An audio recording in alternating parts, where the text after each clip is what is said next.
Bonjour, aujourd'hui je voudrais parler avec vous de la blessure de trahison, qui fait partie des 5 blessures que Lise Bourbeau a théorisées dans les 5 blessures de l'âme. Bien sûr, elles ne sont pas les seules, mais pour Lise Bourbeau, elles sont les 5 principales, avec le rejet, l'abandon, l'humiliation et l'injustice. Et je souhaitais parler de la blessure de trahison aujourd'hui parce que j'ai accompagné au cours de mes consultations 3 femmes qui portaient cette blessure d'une façon très forte, ce qui avait un impact très inconfortable et très désagréable pour ces femmes. Je suis Odile Lémonnier, je suis thérapeute spécialiste des troubles alimentaires et des problèmes de poids depuis plus de 20 ans. J'ai créé une méthode pluridisciplinaire pour prendre en charge toutes les facettes qui sont impliquées dans la prise de poids et dans ces troubles alimentaires. Et j'ai ensuite décliné cette méthode en un programme d'accompagnement personnalisé en ligne. Si vous voulez en savoir plus, vous pouvez cliquer sur le lien qui est sous la vidéo. Revenons à ces 3 femmes que j'ai accompagnées cette semaine. Et au cours de consultation, donc, elles me disaient à quel point elles se sentaient inconfortables quand elles ne pouvaient pas contrôler 100% d'une situation. En effet, la blessure de trahison porte le masque de protection du contrôle. On va revenir un petit peu en arrière. Ce qui compte dans la blessure, c'est le ressenti de l'enfant. C'est ça qui importe. Ce n'est pas tant la situation que le ressenti que l'on a de cette situation. La blessure de trahison est activée par le parent ou la personne qui s'occupe de l'enfant de sexe opposé et entre 2 et 4 ans de l'enfant. Je vais vous donner un exemple qui m'a été raconté par une personne que j'ai accompagnée il y a vraiment très longtemps. Pour ses 4 ans, son papa lui avait promis d'aller voir Euro Disney.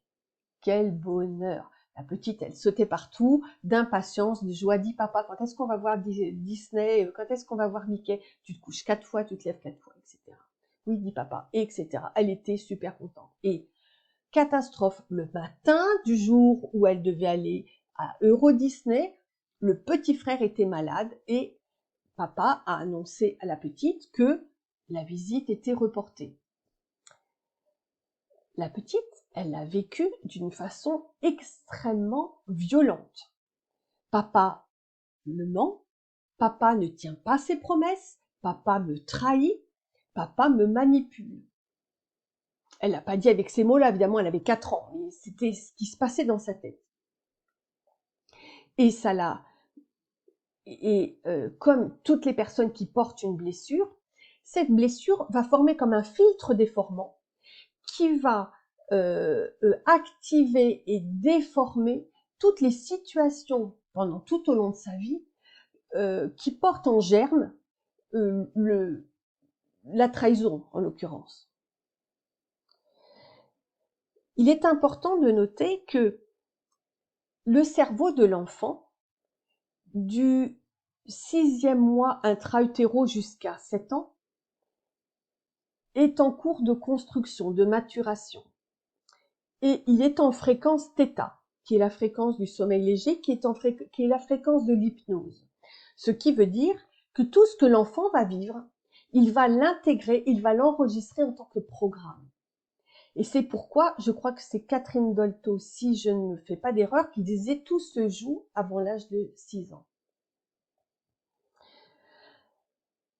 Revenons à cette blessure de trahison.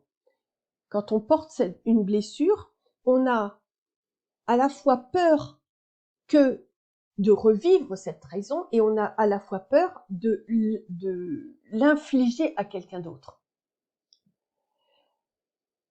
Et de même que pour tout, c'est vrai d'ailleurs pour toutes les blessures. Ce qui fait que, et les personnes qui portent cette blessure vont portent le masque du contrôle.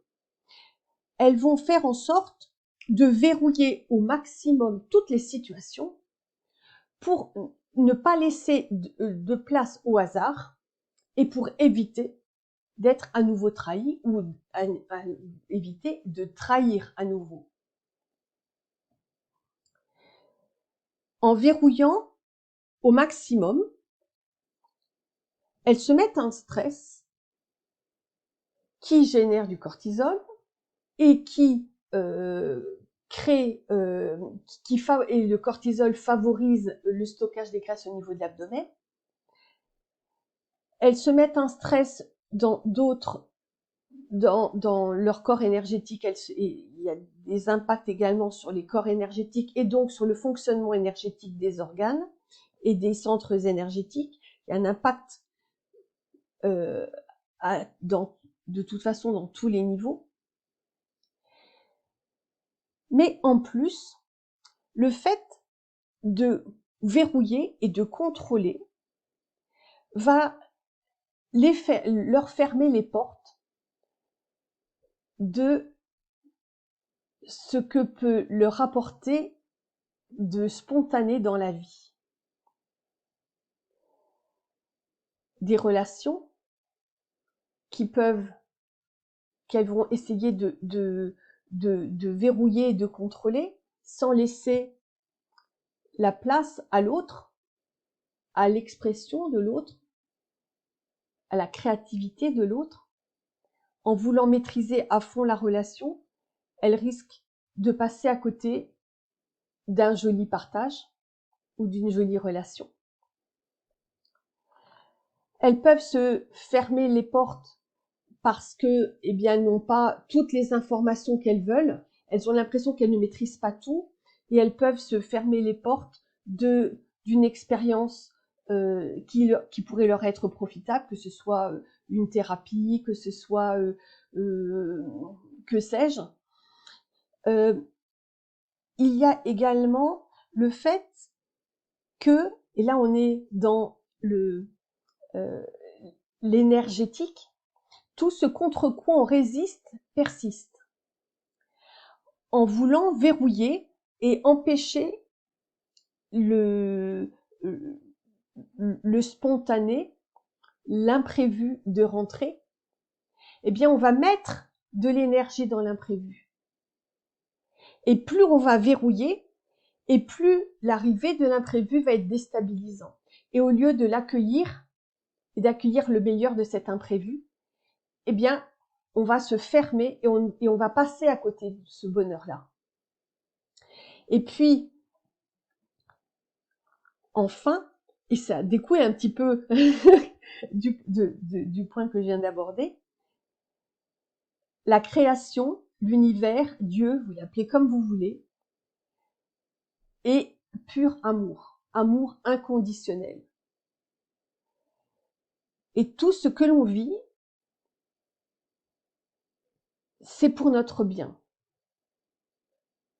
Peut-être que sur le court terme, c'est souffrant, c'est douloureux, c'est déstabilisant, c'est inconfortable. Mais notre âme a choisi de le vivre parce qu'elle sait que c'est en le vivant qu'on va être plus fort, qu'on va prendre conscience des choses en nous, qu'on va expérimenter peut-être notre puissance intérieure, notre force intérieure. Et au final, ça va nous apporter quelque chose. C'est ce qu'on appelle la résilience. Et si on verrouille à mort tout partout, on peut passer à côté de ça. Et c'est quand même dommage. Je vous invite à m'écrire et à me dire en commentaire ce que vous vivez, si vous portez cette blessure, et comment vous la vivez, et comment vous faites pour lâcher un peu cette pression. Si vous souhaitez échanger avec moi, vous avez 2 liens Calendly, un 15 minutes, 20 minutes plutôt, et puis un 45 minutes. Et je serai vraiment très, très heureuse de partager avec vous. Alors, je vous souhaite une très bonne journée et à bientôt.